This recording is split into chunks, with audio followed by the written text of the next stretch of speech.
ওয়াল্লাহি আল্লাহর কসম 1 ইঞ্চি মাটি আমরা ছাড় দিব না। সম্প্রতি বাংলাদেশ ভারত সীমান্তে উত্তেজনার মধ্যে কঠোর অবস্থানে রয়েছে বাংলাদেশের সীমান্তরক্ষী বাহিনী বিজিবি। ফেসবুকে ছড়িয়ে পড়া একটি ভিডিওতে বিজিবির এক সদস্য বলছেন, সীমান্তের 1 ইঞ্চি মাটিও আমরা ছাড় দেব না।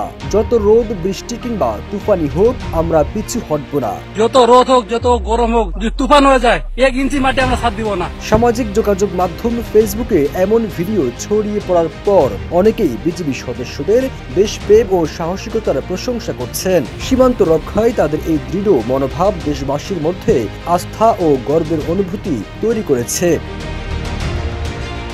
ভারত বাংলাদেশ সীমান্ত এলাকায় বিভিন্ন সময় পায়ে পাড়া দিয়ে দাঙ্গা তৈরির চেষ্টা কিংবা পুশব্যাক করে উত্তেজনা সৃষ্টির চেষ্টা, এত কিছু করেও বাংলাদেশকে উত্তেজনার ফাঁদে ফেলতে পারেনি ভারত। এতে ধৈর্যের পরিচয় দিয়েছে বাংলাদেশের বিজিবি। পঞ্চগড়ের সীমান্ত এলাকায় 768 নম্বর মেইন পিলারের নিচে মাটি সরিয়ে ফেলা হয়। বিজিবি সদস্য সেই পিলারের নিচে আবারও মাটি দিয়ে ভরাট করেন। প্রচন্ড রোদের মধ্যে দেশের সীমান্ত রক্ষায় এভাবে কাজ করায় প্রশংসায় ভাসছে বিজিবি।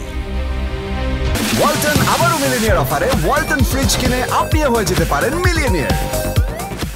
এর আগে বিএসএফ সদস্যরা অস্ত্রসহ বাংলাদেশের অভ্যন্তরে প্রবেশ করে বাংলাদেশি কৃষকদের ধরে নিয়ে যাওয়ার চেষ্টা করে। এই ঘটনা জানতে পেরে তাৎক্ষণিক বিজিবি সদস্যরা ঘটনাস্থলে ছুটে আসেন।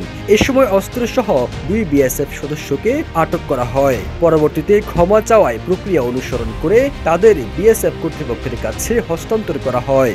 গত 29 এপ্রিল প্রবাসী অনুসন্ধানী সাংবাদিক জুলকার নাইন সায়ের নিজের ভেরিফাইড ফেসবুক পেজে এই সংক্রান্ত একটি ভিডিও পোস্ট করেন। সেখানে তিনি ভিডিওর ক্যাপশনে বিএসএফ সদস্যদের মাপ চাওয়ার বিষয়টি উল্লেখ করেন। সবুজ আলম, ইত্তেফাক।